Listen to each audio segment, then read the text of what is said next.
Hi everyone, good afternoon. I'm back. This is Sam Brusas and welcome back to my YouTube channel. Oh my gosh, this is it guys, pag-uusapan natin ngayon na Eat Bulaga daw. Kung ano to, yan ang tatalakayin natin ngayon. But before anything else, hello Philippines and hello beautiful people. Mabuhay, kamusta kayong lahat? Sana lahat po kayo ay okay at safe ngayong araw na ito. At syempre sa lahat naman ng mga bago nating subscribers dyan, hello po sa inyo lahat. Maraming salamat guys sa pag-subscribe ninyo syempre dito sa channel ko. At syempre sa lahat naman ng makamamasam dyan na laging sumusuporta dito araw-araw, lagi-lagi.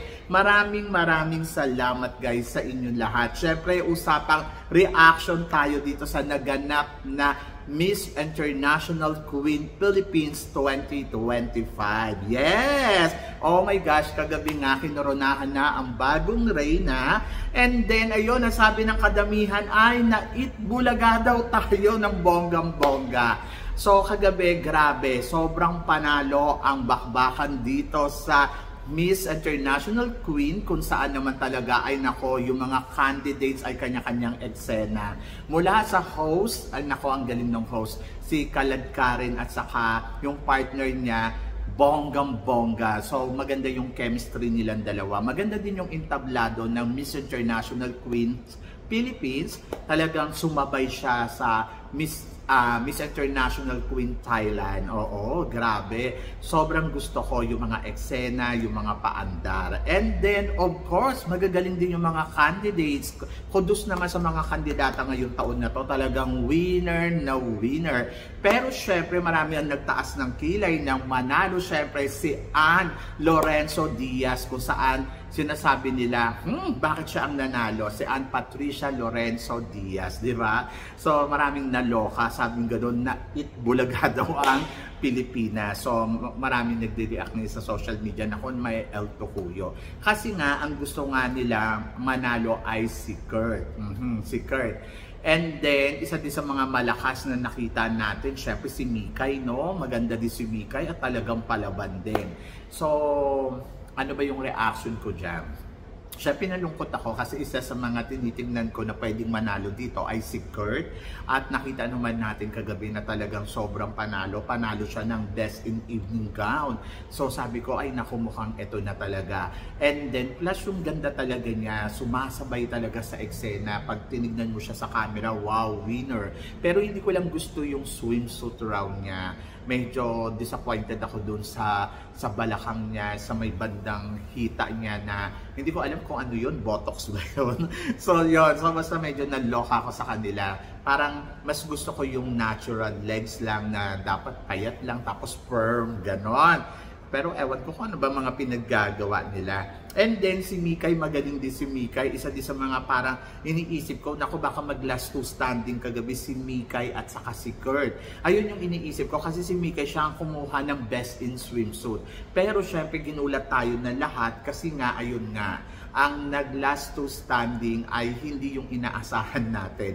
Dahil si Ann Patricia Lorenzo ay talagang biglang umeksena ng bonggang-bongga. At sinabi nga nila na Eat Bulaga nga daw ang Pilipinas dito sa Miss International Queens 2025. Kung ako naman ang tatanungin ninyo, dapat wag natin kakalimutan na this is a competition. So kahit sino sa kanila talaga possible talagang manalo. Yes, meron tayong mga kandidata na hinihit na magaling na palaban, and then parang feeling ko minsan talaga sila talaga yung tinututukan natin. Pero sa lahat ng candidates na nagko-compete dito, always remember, pwedeng manalo kahit sino yan. Kahit yung hindi mo inaasahan. Siguro, mataas lang yung expectation natin dahil kagabi nakatutok nga tayong lahat dito kay Kurt o kaya kay Mikay. Dahil yun yung gusto nating manalo, pero hindi natin napapansin na talagang ginagawa din ni Ann Lorenzo or ni Ann Patricia yung kanyang laban. And ginulat tayong lahat dahil siya ang nakapag-uwi ng corona. Sa final question, dun sa top 5, gusto ko yung tanong paano kung hindi, bakit hindi ikaw ang mananalo? So kumbaga parang, di ba madalas ang tanong ay, bakit ikaw ang mananalo? Ito binaliktad, bakit hindi ikaw ang mananalo? to be honest, medyo mahirap yung tanong na yan. Dahil, syempre, ang ine-expect mo ay dapat manalo ka. Pero, parang, doon pa lang na, ano ba, nakakaano ng ano. Parang hirap sagutin, no? Pero, na-impress ako doon sa mga candidates, yung mga dahilan nila. Lalo na kay Mikay, sobrang gusto ko talaga yung sinagot niya na, yung sinabi niya na, mananalo siya dahil, hindi siya mananalo dahil siguro hindi pa sapat yung ano niya, yung kakayahan niya na mailaban ang Pilipinas sa international pageant, and then siguro she need to prepare herself, di ba? So gusto ko yon. Pero dito din nakita din natin kung sino ba yun ng mga nagpapakatotoo talaga doon sa sagutan nila, di ba? Kasi after na malaman yung result, so marami ng reaction na nangyari. Andiyan na talaga yung mga tagahanga, Diyos ko, pagkatapos ng coronation, maraming sumigaw na ano daw, luto daw yung laban. Sa tuwing naman natatalo tayo, di ba, lagi natin sinasabi, luto. Kaya medyo nakakaloka kung iisipin mo. Kasi ako, para sa akin, ganun na lang ba talaga ang lagi natin sasabihin kapag natatalo tayo o hindi nanalo yung candidates na gusto natin mailaban sa international pageant? Ang sasabihin ba natin, luto ang laban? Hindi ba talaga pwedeng manalo din sila na hindi mo inaasahan na may uuwi nila yung corona, di ba? Dapat bigyan din natin talaga pansin ang bawat kandidata mula sa number 1 hanggang sa number 40 or number 42 or number 45. Kailangan tutukan mo din sila kasi hindi naman po pwede na nakatingin na lang tayo doon lagi sa front runner. So medyo doon sa part na yan, medyo disappointed ako doon sa resulta, pero naiintindihan ko na karapatan din syempre ni Ann Patricia na manalo dito sa competition. Kung iisipin mo, ilang taon na rin naman yan sumasali at lumalaban dyan na hindi manalo-nalo. And then, siguro ito na yung time niya para mag-compete sa Miss International Queen. And then, ako madali ko naman na-accept na parang, okay. So, tingnan na lang natin kung ano yung ipapakita niya sa international pageant. Pero kung ako ang tatanungin mo, mas gusto ko sana si Mikay. Oo, kasi si Mikay kasi sobrang morena, and then gusto ko yung atake and sobrang fresh. Pero parang feeling ko siguro kailangan niya pang i-push yung sarili niya para sa susunod na taon. Gusto ko din si Kurt, sa totoo lang, kasi si Kurt parang ready na eh. Plus kung titignan mo siya, para siyang Maala Catriona Gray, di ba? Yung beauty. Pero hindi siguro para sa kanila yan, kaya ganon, di ba?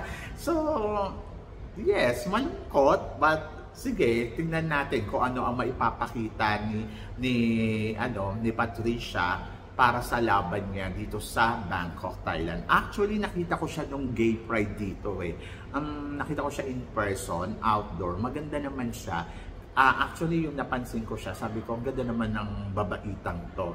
Tapos yun, naalala ko ay bigla, si Patricia pala siya. Oo, so yun. And then, medyo maliit nga lang, oo, ayun. But, hindi lang naman to sa height, doon to sa yung sincerity, and then kung paano siya mag-prepare sa international pageant. And then, sana supportahan na lang natin. Yung iba na basa ko, grabe ha, nako, may El Tocuyo tayo dito sa Miss International Queen ngayong taon na to. But para sa akin naman, parang siguro bigyan nyo muna ng time, no, na mag-prepared siya. And then, tingnan natin kung anong magagawa niya sa magiging laban niya sa international pageant. Yes, pwedeng manalo, pwedeng hindi. Di ba? Depende. Depende sa ipapakita niya. Depende sa pagpiprepared niya. So, siguro supportahan na lang natin kasi Philippines pa rin naman yung dala-dala niya. Kung hindi siya makarating hanggang top 5 sa Miss International Queen, so ibig sabihin, mali ang organization sa pagpili nila dito kay Patricia. At kung meron mang nagaganap na lutuan dyan o meron mang pandaraya na nagaganap, I think concession na nila yon. Bahala na ang karma, di ba? So, tignan natin. But for now, bigyan natin siya ng chance na maipakita sa atin yung kakayahan niya. Kasi syempre baka mamaya mapahiya naman tayo, baka mamaya bigla pa lang winner siya pagdating sa international pageant, di ba? So just let be and then try her best na ma-prepare niya yung sarili niya ng bonggang-bongga sa darating na laban na Miss International Queen. And then dito naman kay Mikay at saka kay Kurt, I think siguro it's not time for them, and then siguro mag-prepared pa sila para sa susunod. So alam naman natin na ganyan talaga ang pageant dyan, nire-reserve yung candidates kung sino yung babalik, yun yung panalo, di ba? So yun, so sabi ni Kurt, hindi na daw siya sasali. Lagi ko to naririnig sa mga hindi nakakuha ng corona. Kahit kay Winwin, di ba? Ganyan din yung sinabi ni Winwin. Ako, ayoko nang bumalik. Hindi na ako babalik ng Miss Universe Philippines. Pero after a week, nagbago yung mind niya. Yung mindset niya. Ang sinabi niya na she not closing the door, maybe next time, o di ba? And then, ganun din ako kay Kurt. Baka siguro na-overwhelmed lang siya last night na dahil sa pagkakatalo niya, sobrang nalungkot siya at alam mo yun, parang she feel bad. Pero kung papakinggan mo na may mga sinasabi niya, kung totoo yung sinasabi niya sa puso niya, I think mas madali niya may accept to, and then okay, so better luck next time, lalaban uli ako. Pero kung ang magiging desisyon niya talaga ay ayaw niya nang bumalik at sumali sa Miss International Queen, desisyon niya yun at wala tayong magagawa doon. But looking forward pa rin ako na baka sana one day maisipan niya pa rin bumalik kasi sayang naman talaga. Alam mo yun, yung siya yung tipong na pwede mo talagang isalang na anytime. Siguro may kulang lang nakita yung organization sa kanya, or baka naman mas nakitaan nila talaga ng potential itong si Patricia, kaya ayun yung pinili nila. Pero kung akong tatanungin ninyo, ready na talaga si Kurt, kaya lang siguro hindi pa niya time para mag-compete. Siguro kung sasali siya sa next year, baka siya na yun, di ba? So marami namang mga ganun na nagtatry uli na hindi nanalo sa unang attempt, and then pangalawang attempt, pangatlong attempt, katulad ni Ann Patricia Lorenzo, na hindi lang naman niya to first time, di ba? Maraming beses na rin naman siya nabigo dyan. Maraming beses na siyang sumali. So, bigyan natin siya ng chance na maipakita sa mundo kung ano ang galing. Kung may El Tocuyo siya, problema niya na yun, di ba? So, yun. So, ako okay lang talaga ako. Wala akong masyadong reaction sa kanya, kundi parang, okay. So, kasi naiintindihan ko, this is a competition. At kahit sino ay pwedeng manalo. At hindi natin yung pwedeng ipagkait kung kanino man, di ba? So, yon. So, kayo guys, ano guys ang masasabi ninyo? Syempre, alam ko nalungkot kayo sa resulta na nangyari dito sa Miss International Queens 2025 for the Philippines. And then, alam ko meron kang manok na gusto, pero ano nga ba ang reaction mo? I-comment below mo yan para at least malaman ko naman kung ano naman ang chika mo sa mga pinag-uusapan natin ngayon. So, yon. So, syempre, maraming salamat sa inyo lahat sa suporta at pagmamahal na binibigay ninyo syempre dito sa channel ko. At sa mga hindi pa po nakaka-subscribe, please don't forget to click like and subscribe my channel, at i-click nyo na rin po ang notification bell to more updated. Syempre sa aking mga chika, sabi ng ganon, always keep smiling and laban lang. So guys, hanggang dito na lang, hanggang sa muli nating chikahan. See you later. Thank you guys.